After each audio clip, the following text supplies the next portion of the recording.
everyone, this is Urvashi Chauhan and you are watching Courts Today by LiveLaw. We bring to you the latest and in-depth legal coverage. Here is a brief of what all happened in the Indian courts today. Starting with the update on the Adani-Hindenburg case. If you remember last week, while hearing an application filed by SEBI for an extension of 6 months to complete the investigation into allegations made by the US-based short seller firm Hindenburg Research against the Adani Group companies about stock price manipulations, a bench comprising Chief Justice D.Y. Chandrachud and Justices P.S. Narasimha and J.B. Pardiwala had indicated that it could not allow more than 3 months to finish the entire exercise. The 2 months' time was originally allowed by the Apex Court, which ended on May 2nd this year. According to Solicitor General of India Tushar Mehta appearing for the regulatory body, at least 6 more months is required to complete the investigation considering the complexities of the matter.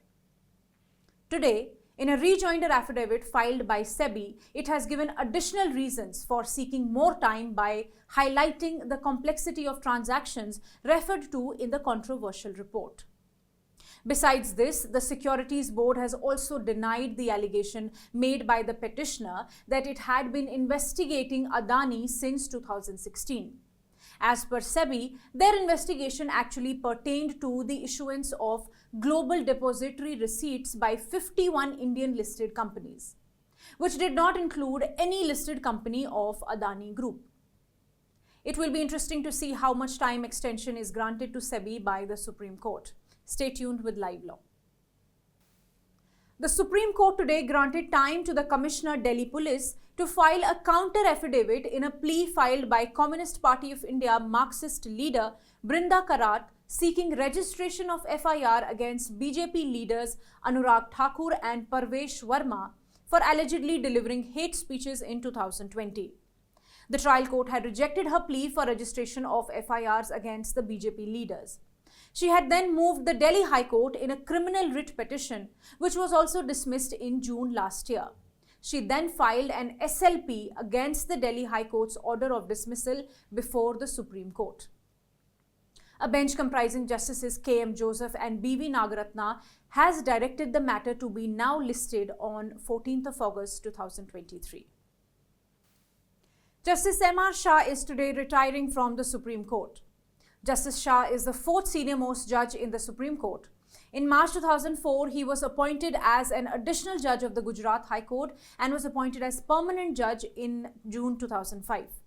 He was the Chief Justice of Patna High Court before his elevation as a judge of the Supreme Court of India. In his honor, a ceremonial bench headed by C.J.I. Chandrachud was organized today. While giving his final speech in the Supreme Court as a sitting judge, Justice M.R. Shah stated that he was not a person to retire. He will be starting his new innings. With the retirement of Justice Shah, the number of judges in the top court has now come down to 32. And now coming to the Supreme Court hearing today on the controversial film, The Kerala Story. You already know that earlier this month, a division bench of the Kerala High Court comprising Justice N. Nagaresh and Justice Sophie Thomas had refused to stay the exhibition of the film. The court had observed that the film only said that it was inspired by true events and that the Central Board of Film Certification had certified it for public viewing. However, the High Court had recorded the submission of the producer that the teaser of the movie, which claimed that over 32,000 women from Kerala were recruited to ISIS, would be removed from their social media accounts, which eventually was done. Post this, journalist Qurban Ali moved a plea challenging this order, refusing to stay the release of the controversial film before the Supreme Court. Today, the Supreme Court had to hear the matter, but it was adjourned for tomorrow. Stay tuned with us for more updates. And now coming to another defamation case against Congress leader Rahul Gandhi over his alleged remark, "Why all thieves share the Modi surname," made in 2019 during a political rally. The Patna High Court today adjourned the hearing till July 4th in Rahul Gandhi's plea to quash a criminal defamation case filed against him by Rajya Sabha MP Sushil Kumar Modi in Patna court over his alleged remark.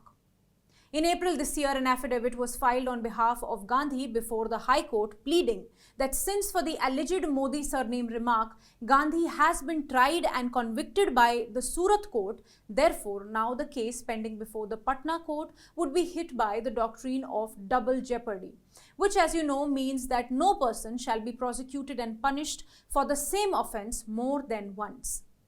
Then the Patna High Court had stayed the proceedings before the Patna court. Today, the Patna High Court adjourned the hearing in the matter till July 4th.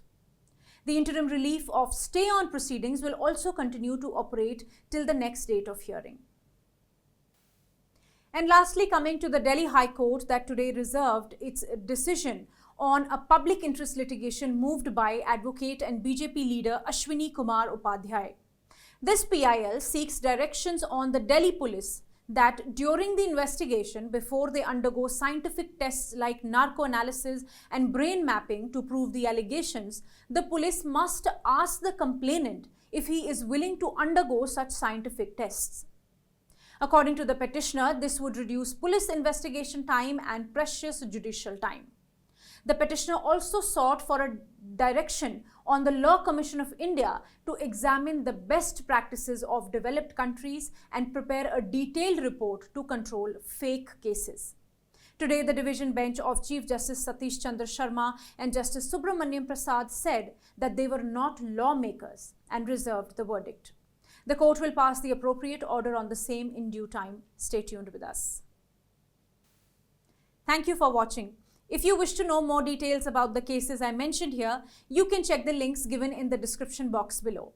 Stay ahead with quick legal updates only on LiveLaw. Do not forget to like, share and subscribe and support us.